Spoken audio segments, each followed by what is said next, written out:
Hi, welcome to Healthy by Heat, our healthy lifestyle and do-it-yourself YouTube channel for easy instructions on car and truck repairs, maintenance, travel guides, recipes, and cooking videos. Please take a moment and subscribe below to help us out, and that'll help us to create more content. We appreciate it. Enjoy the video. So in this video, we'll learn how to change a thermostat in a Dodge Ram 1500. This model is a 2011 with a Hemi engine, 5.7 liter. What we're looking at right now is the hose. This is the hose for the heat and the air conditioning. There's going to be two screws, one there and one over on this side, and you need a 13 millimeter wrench. And all you do is you take those screws off, you pull the hose back, you take out the thermostat, put the new one in, and then reattach these bolts. And I'll show you how to do that here in a second. Okay, so the tools needed to change out the thermostat will be a 13 millimeter wrench. This is a socket wrench, and you can fit any kind of socket, and the one we got is the 13 millimeter, which you see there, it says 13. If you're not familiar with tools, that's how you choose it. It's a 13 millimeter. In order to put this on the socket wrench, you have to press the button back here, and then you push it on, and then it's on. Okay, and then this dial right here adjusts for either to tighten it or to not tighten it. And of course, we're going to be loosening it. And so this will just go on the bolts, and we'll loosen both of those bolts, and we'll take that cover off, and then we'll just put the new thermostat on. Changing the thermostat is actually a pretty simple thing. It's more simple than most people would think. I got this from O'Reilly Auto Parts. You just go in there and tell them your make and model of car, and they will choose the correct thermostat for you. And this is what it looks like.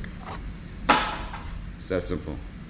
And throw that in there, and you have a brand new thermostat, and your heater should start working.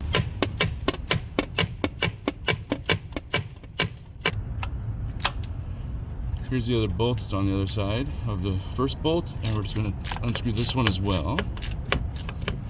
And you can expect some leakage of the coolant. That's normal. Just put a bucket underneath the area.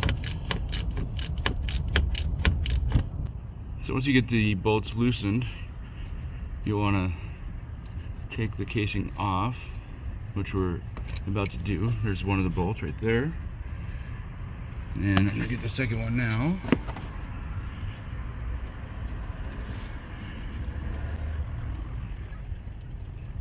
There she is. You want to make sure you hold on to these. And we're just going to pull this off. This is your hose. And then this is the thermostat right here.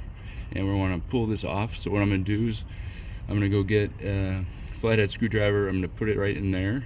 And then I'll use it as a wedge to pull it off. And you can see where the damage is right here. See all this casing for the thermostat is either burnt off or wore off. Either way, this is probably the problem, the reason why I'm not getting heat. So that's a good thing to see, because now I think this is actually the problem. We won't need a major repair. So I'm going to get to the flathead, and I'll be right back. Alright, so now that I have the flathead screwdriver in there, what I'm going to do is just going to pop it out. See how it's wedged in there? There we go. And then here's the old thermostat. And what I'm going to do now is I'm going to grab the new one, and I'm just going to pop it right on there. So right here you can see the coolant that's leaking into the thermostat. That's normal. When you start taking the bolts off, you might get, if it's warm, you'll probably get some sprayage. So you'll want to do it when it's cold.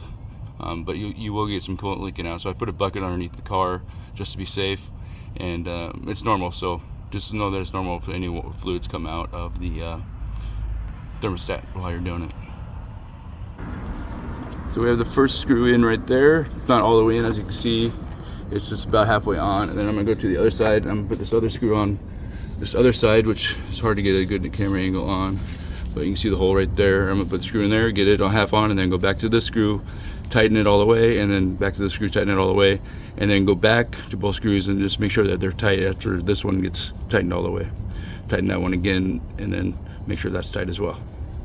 Okay, now that those bolts are tightened fully, it's important to note that with coolants, they go by color. So the important thing to learn about your make and model is what color of coolant should you get. And for a Dodge Ram 1500, the coolant color is orange. And so what you want to do is go get yourself the ready to use anti-freezing coolant orange.